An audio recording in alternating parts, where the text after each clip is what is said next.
अम्मी बिलाल आ गया स्कूलों, उठ के रोटी पका दे। आ गया बिलाल? हाँ आ गया? आ गया है। अच्छा बना देने आ। हेलो शहजादे उठ खलो, स्कूल की तैयारी करो। वैसे तबीयत तेरी सही हुई है? पेट च दर्द होने डई सी ना? रोटी तो ही रखने आ सारा ना। चलो खाओ रोटी। अस्सलाम वालेकुम यूट्यूब फैमिली, कैसे हो? उम्मीद करने तुम ठीक हो गया। अल्हम्दुलिल्लाह असी भी ठीक। अज की प्यारी जी व्लॉग बनाने क्योंकि असी ना नाश्ता वगैरह बनाना है। नाश्ता बना के फिर बिलाल साहब ਨੂੰ ਠਾਲਨੇ देखिया जो उठदा किवें साडा बिलाल, क्योंकि इहदी विचारे दी थोड़ी तबीयत सही नहीं गई सी ते मैं कहा चलो सुता रहे, हुण इहनूं ਠਾਲਨੇ इहने स्कूल भी।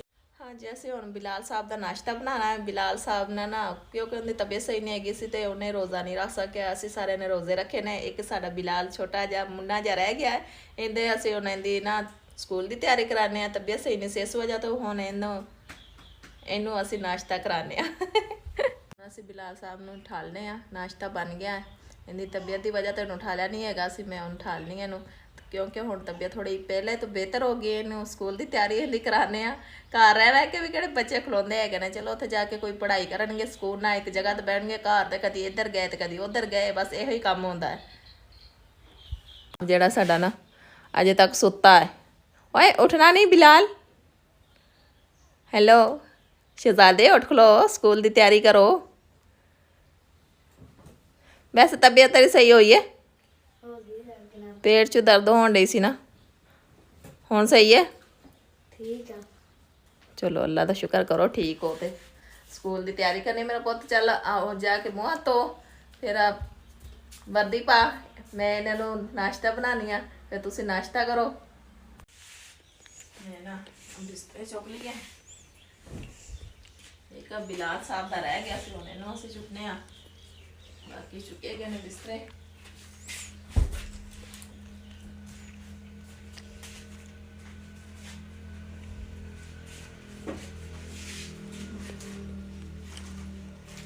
बच्चियां ने अपनी चीज भी नाल रखी हुई है। काम चेक करो इन्हां दे, हैं बड़े शहजादे लगे ने। नाल चीज भी रख देंदे ने। बंदे नूं सेट करो।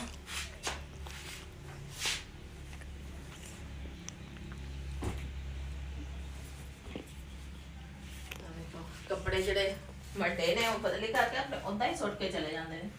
मेरे ख्याल इन्होंने आके पाने नहीं है।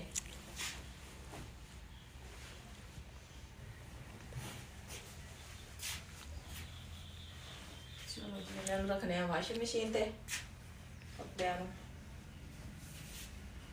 साढ़े उमैर साहब के कपड़े ने, जिदा आए ना उदा ही ला के सुट जाता। देखो सारे पुट्ठे करके कपड़े लाते, तू सीधे करके रख के जा, फिर दोबारा काम आ जाएंगे। नहीं अम्मी बिलाल आ गया स्कूलों, उठ के रोटी पका दे। आ गया बिलाल?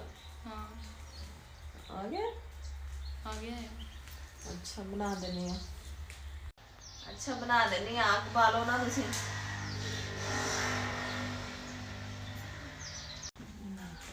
छोटी भी उठन लगी है। मैं भी टाइम पे उठी है।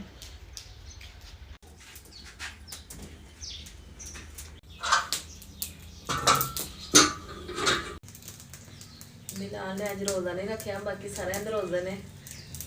रोटी पकानी पैगी बिलाल वास्ते।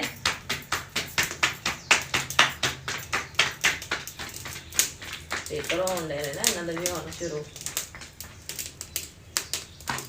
नहीं तो भी कहता सी मैं रोज़ा रखना। मैं अज नहीं तेरा रोज़ा रखाना सी, तुसी छोटे हो। गलत आख्या। बिलाल किथे आ? आवाज दे, खा लवे रोटी, आगे बन चली है।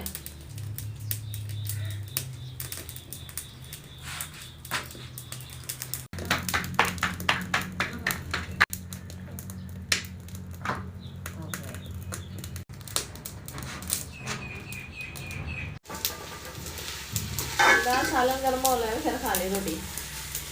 रोटियां जो बना रही है ना, सालन गर्म कर रही है।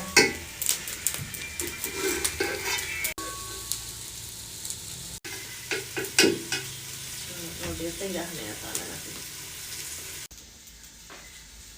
चलो खाओ रोटी।